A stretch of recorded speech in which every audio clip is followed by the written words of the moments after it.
Hello, beautiful souls. Welcome to the channel. If you're new here, my name is Maria, and I make videos for those on their spiritual awakening journeys, those who are just discovering themselves spiritually, for those who are seasoned in the craft and energy work and other methods of spirituality, and who just want to have a community in which they can talk and share ideas. And here's some of the insights that I have gathered over the years. Still working on my tagline. Well, today I had a video planned for you that it was about the 5 stages of spiritual awakening, and I know that's a topic. Oh, there's the airplane. It seems to be a recurring theme on this channel. I always have an idea, even a prepared video to share with the audience, and then spirit or my ancestors, an inkling inside of me says, no, today we're going to talk about something else. And all week, spirit has been nagging me about creating a video about the humble dandelion. And no, I'm not talking about dandelion and oranges and black. I know it's an old reference, but it's still a great show, okay? No, we're going to talk about what a lot of people think is a weed, is a plant to be discounted, to be overlooked, to be eliminated. And Spirit said no. And it reminded me that there is a huge spiritual significance to this humble little plant, and that we can meditate on it and sit with it and gain valuable lessons from all of it. And that, in and of itself, the plant is one of resilience, hidden beauty, and hidden unrecognized abundance. And the reason for that is because, as I mentioned in one of my previous videos, I am undertaking a big life change. And again, I'm not ready to spill the beans on it just because things haven't been finalized yet. But as soon as they are, I'm going to be so excited to share that with you. 222 on the clock. But what I did want to share was that I have been having a lot of feels. Of course, it's normal to have a certainty in your heart about what it is you want to do and still have hesitations about how you're going to get there and what the process is going to be. And Spirit had to remind me that everything is going to be okay, that they've been preparing me for a long time, and that I've taken the steps that I've needed to get to this stage. And no, everything is not going to be smooth. Everything is not going to be easy, but I've been training for this moment, as you have been training to be where you are in this moment in time. And while I'm ready for this next step, the next step of the journey is also going to be a bit of a training ground. So always to be prepared and to trust that my team's got my back. And that is where the dandelion comes in. Spirit has your back. The universe has your back. And my spirit team wanted to remind me that by pointing me to the humble dandelion. Now, I didn't get it at first. I didn't understand why I was so fixated with dandelions, looking at them everywhere, feeling called to them, observing them, feeling the need to just sit and look at them. And of course, I have little children, and they often delight when dandelions come out. They are some of the earliest plants to make their appearance in our lawns.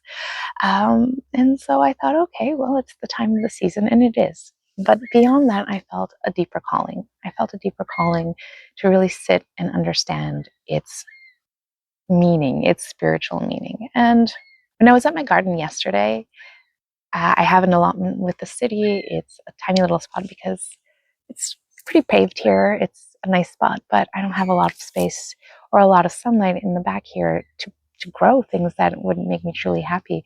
And so I have a little garden allotment with the community, and that's where I go to putz around, stick my fingers in the dirt, connect with nature when I'm not out hiking or enjoying times in the woods. And I also do love the idea of growing my own food, being connected with the earth and the sunlight, and just eating things fresh off the vine. And there's something truly divine about that, and spiritual. So I hope if you have an access to a growing spot that you make good use of it. I think it's going to be an important part of humanity's future going forward. And we can talk about that in another video. But as I showed up on the first day of the opening of the garden, I was confronted by 10 feet by 10 feet of weeds, tall grasses, and dandelions. And so there I am with my shovel. My son's just rolling around in the grass, looking up at the sky. It's looking great. I'm about to throw out all these weeds that are growing in my garden. And when Spirit says, "Don't you dare, girlfriend, throw out the dandelions." I'm like, oh, okay. I had to take a moment to think about, well, what am I going to do with these things? They're just going to go to the compost bin, no problem. You know, we've done this before. And they said, no, taking these home, you have an ancestral connection to this plant. It took me a moment to realize and remember that, oh yes, I have Greek roots. My parents are from Greece, and dandelion is a prized food there, particularly in lean times. But even traditionally, it has remained as one of the staple foods for health and wellness and tradition on the Greek tables, a dish called Horta. And it's usually boiled wild greens, dandelions being the primary ingredient, but other wild fennel, wild onion shoots, etc. Boiled and drained, seasoned with the finest salt, lemon, and oil, olive oil you can find, and enjoyed like you would roll up a piece of pasta.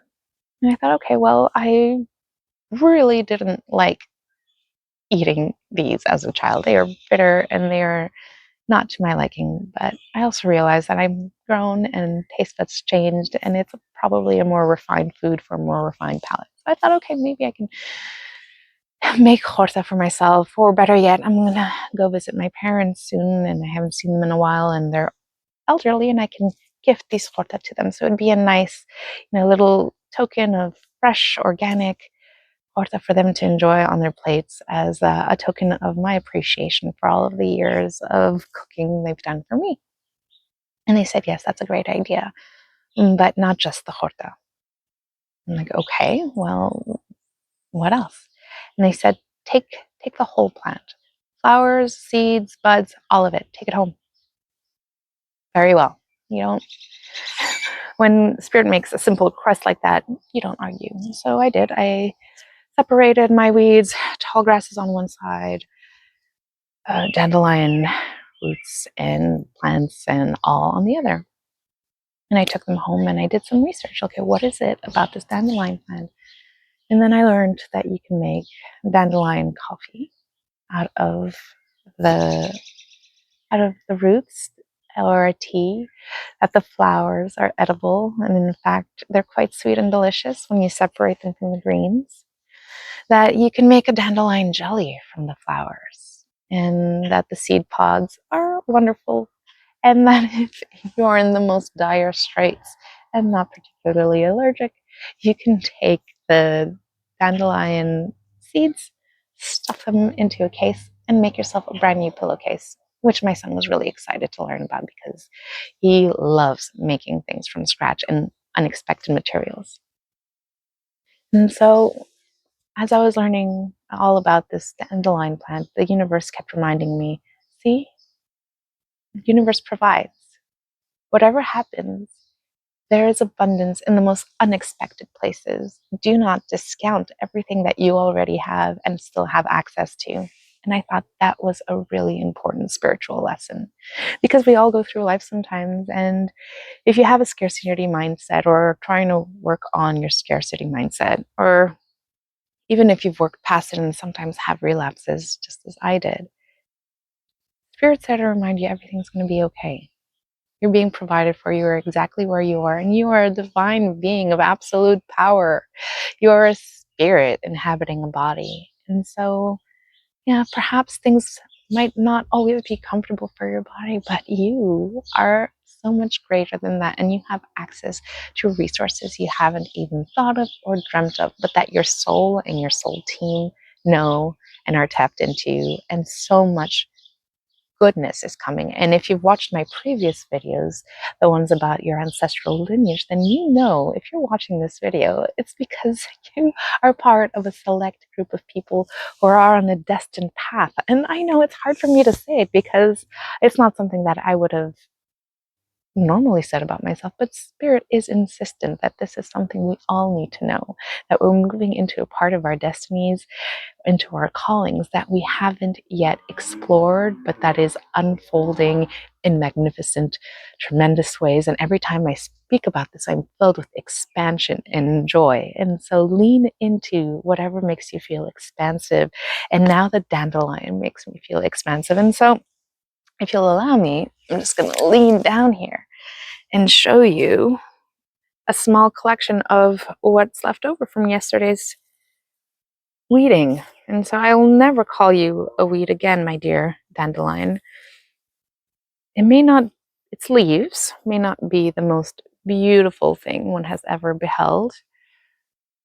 But once you think about how giving, how wonderful this plant is, and it changes your perspective on it forever.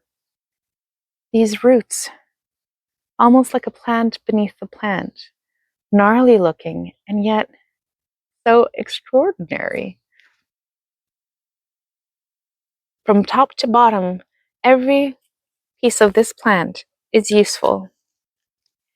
And so is the universe. As long as you know how to harness its energy, have faith in its energies, every part of your life experience, every part of the world around you is useful. And to add to that confirmation, as my children and I, they helped me wash the garden, the greens on my patio. I felt a moment of connection, a moment of kinship, of tradition, passing this on, my lineage, passing this tradition on to me and me to my children. My daughter squeals and she says, "Mom, come look." And what do we see? But just on the small patch of grass that we have on the side here is the family of bunnies. We have cottontails living underneath our shed. Oh, and here, hello, little bumblebee. Please. Yeah, I'm just gonna do my thing. You're gonna do your thing. Okay. Sorry about that. There's a family of cottontails that live underneath my shed, and they come and they rustle around in the grass once in a while, and they chew the bark off of my fruiting trees, ones that I've been trying desperately to grow for quite some time now. But we live happily in harmony together. And the baby bunny was nursing her baby. I'd never seen that happen out open on the open, and it was just the cutest thing. And again, it reminded me, no matter what your circumstances are, no matter where you are safe, you're provided, and you are nurtured. And so as long as you take care of yourself, you take care of your community is going to take care of you. Your spirit team is going to take care of you.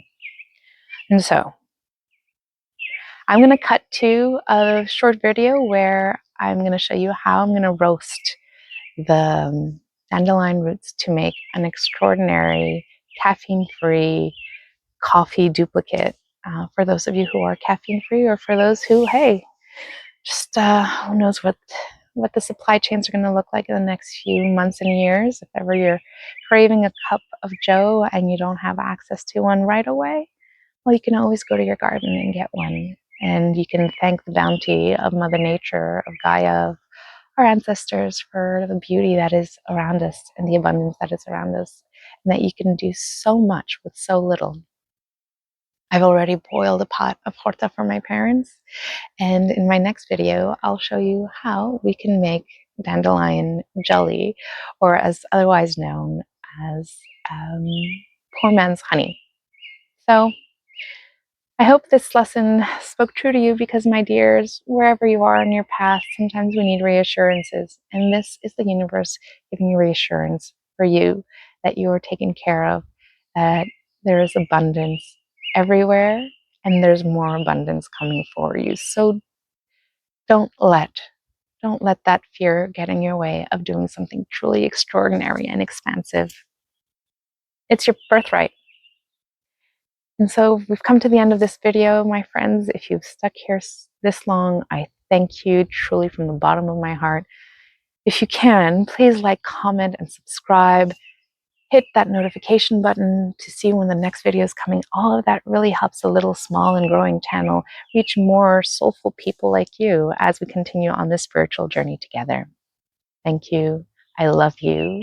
Thank you for being here. Peace, blessings. Namaste. Something about just putting my hands on them that makes me feel whole and grounded and opens up my heart space. And apart from them looking a little gnarly and odd, there's something also oddly comforting about them. So what we're going to be doing, now that I've triple washed them in hot and cold water and made sure there's no sand and dust left in them, it's just a few particles of their skin left and a few of these little trimmings, these are going to get toasted on my pan. And once they begin crackling up and having this nutty brownie flavor, they'll be ready for grounding and then for brewing. So let's begin.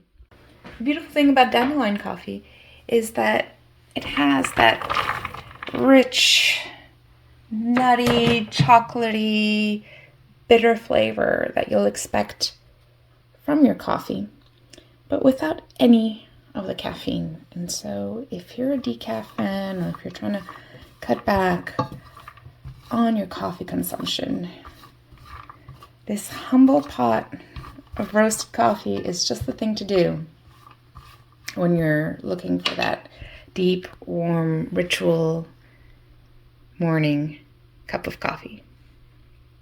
And so, got my heating on max. I'm gonna wait for this to start toasting up, and we'll come back in a few minutes once it's all fragrant and darkened and dried up. So it's just beginning to sizzle. It's been 2-3 minutes, and you can hear the crackle and the sizzle. And wafting through the air is the richest brownie aroma. And I don't know where it's coming from, because if you look at this, it is not brownie inspiring. Which goes to show, spirit truly has wonders and amazement hidden if you stop, look, listen, feel. A few more minutes to go. Probably up to 10 or 15, depending on how dry the roots are when you pull them. These were quite wet. Left them to dry out overnight. And so I'll continue to stir them until they're crackling dry. I'll let them cool, and we'll come back, put them in the grinder, and make a nice ground. If you'll listen in, you'll notice that the snapping and the crackling has stopped. This is where I've turned off the heat, and I'm gonna let this just sit in the heat, evaporate any final bits of moisture left. Now that it's also taken on a browner, toastier color, I'll let it cool off and move it to the grinder.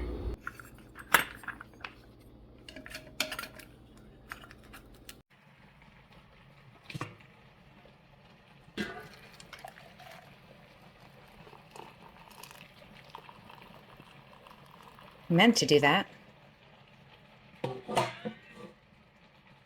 I'm gonna let this bad boy steep until the colors begin to change. And next we'll have a delicious dark roast.